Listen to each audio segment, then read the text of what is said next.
So papaano ka ba magbabayad sa Kaiser plan mo using your video online banking via biller kumbaga? So, login ka lang sa kaiser.net na portal. Ito yung example sa kapatid ko. Basically, kukunin mo tong policy number. Okay? Yan. Copy mo siya. Then, punta ka sa BDO. Then, from the BDO app, or ito kasi dito sa laptop, no? Then, click mo itong more. Tapos, i-enroll mo siya ngayon muna for now.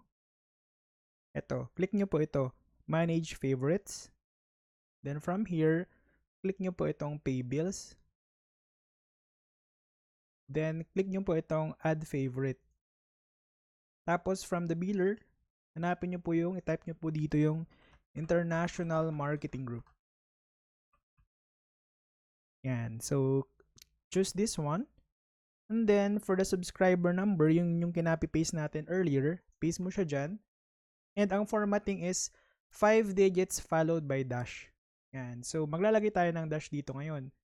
2, 3, 4, 5. Yan. Ganyan po siyang format yung gagawin nyo po. And then, for the subscriber account name, kunin nyo lang po ito basically yung proposed name. Copy nyo siya. Then, using nyo lang. Tanggalin mo yung special character or yung comma. Then, favorite nickname. Ganun na lang din. Tapos, lagyan mo ng Kaiser. Tapos, click nyo po yung save. Yan. Okay na siya. The next step for that is kung gusto mo nang bayaran, no? So, gagawin nyo is punta lang kayo dyan. Dito sa may Pay. Then, pay bill. Pay bills. Tapos, dito sa under the biller name.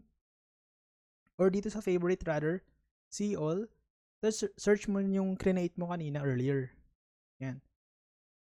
Lalagay mo yung specific amount. Additional notes. Tapos, pay from. So, once okay ka na, click mo lang yung pay. So, ganun lang po siya. Okay?